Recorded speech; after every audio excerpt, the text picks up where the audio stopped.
Okay, in this lesson, we're going to talk about Scoreboost, thinking skills, critical thinking for reading, science, and social studies. And the first one we're going to go over is actually going to be social studies, U.S. history. This is like applying strategies, okay? I'm going to read it to you. It says, in questions 1 and 2, they're based on accomplishments of a famous American. So I'll read it for you. Frederick Douglass, the most famous African-American anti-slavery leader of the 19th century, was born a slave. Separated from his mother at an early age, he was sent to Baltimore to live with the Auld family, who were relatives of his master. Until her husband forbade her, Sophia Auld taught Frederick to read. Since Frederick already had developed basic reading skills, he then secretly used the Auld's son's books to teach himself more. Through his studies, young Frederick became committed to ending the injustice of slavery. Later, as an escaped slave and fugitive, he campaigned for the end of slavery through his speeches and the newspaper that he founded, the North Star. Once illiterate and enslaved, Frederick Douglass made the freedom and enlightenment of others his life's work. Okay. The first question says, what is the central idea of this passage?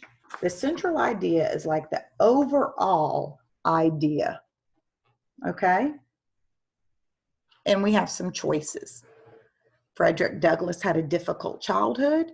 I do believe that Frederick Douglass had a difficult childhood, but I do not believe that is the main reason or the idea behind the writer or the writing of this passage. Once Frederick Douglass escaped, he became a fugitive from justice. I'm sure he was a fugitive from justice, but that isn't the whole reason why this was written, was it? C, once illiterate, Douglass later founded a famous newspaper? Or overall, do you think this could have been written because Frederick Douglass used the knowledge he acquired to free others? That's the overall or central idea of this passage. The whole reason it was written is to help you to know that Frederick Douglass used the knowledge that he acquired to free others. Yes, he did have a difficult childhood. Yes, he was a fugitive from justice. Yes, he was once unable to read, and he later founded a famous newspaper. But the whole reason this was written was so that we could glean or get from this passage the idea that Frederick Douglass used the knowledge he acquired to free others. Okay? We're going to go to the next one. It says, which event was a critical turning point in Frederick Douglass's life? He lived with the Aulds, he learned to read, he stopped his reading lessons, or he died a slave. Critical means the most important thing that had to have happened to Frederick in order for him to accomplish what he accomplished. And I would say the main thing that happened was he learned to read. Okay? So that's how we're going to kind of figure that out. Okay? We're going to look at this one. This says science test, Earth and space science. Let me get this situated for you where it's nice and legible without too much interruption.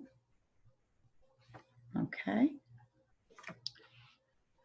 Questions 3 and 4 refer to this description of an important scientific invention. an extremely powerful computer cluster at England's Durham University helps researchers understand the universe better.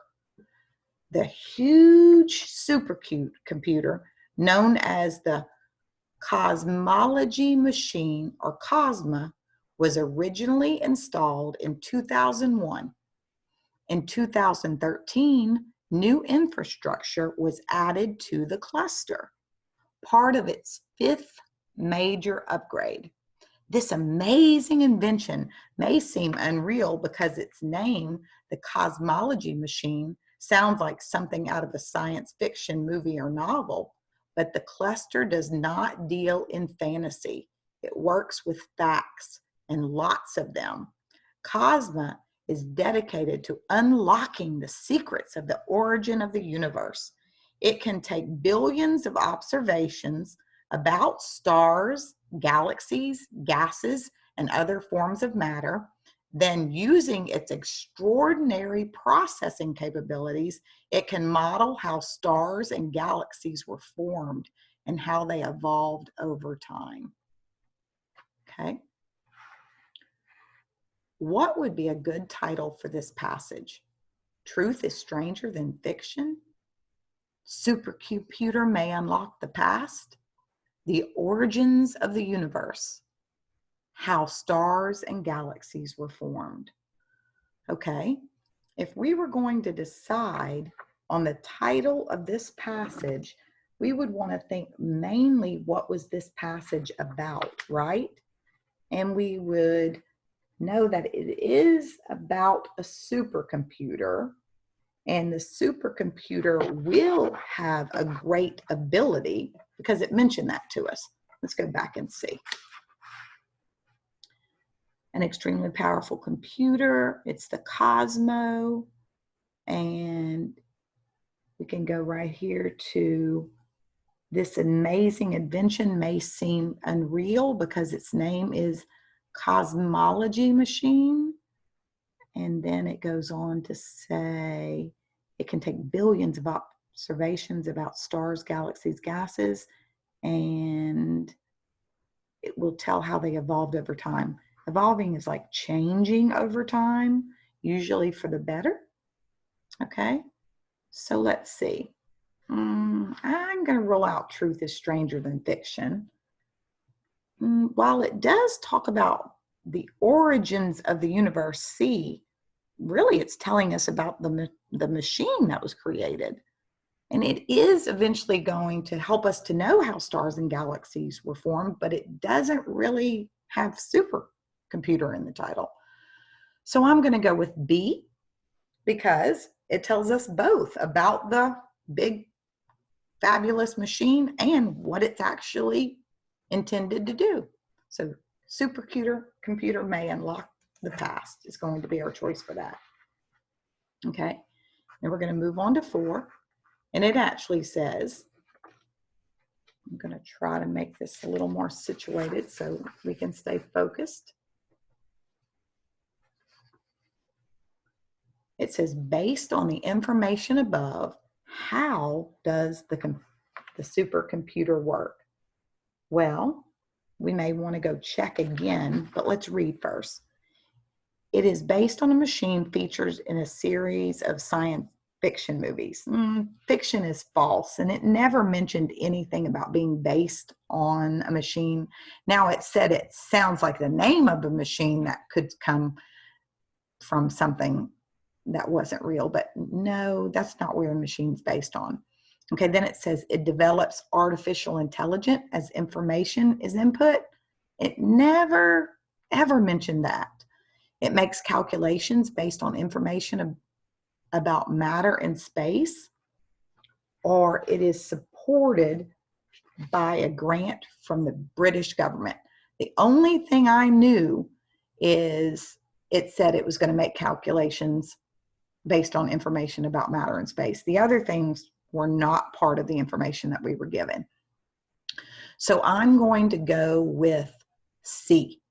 It makes calculations based on information about matter in space.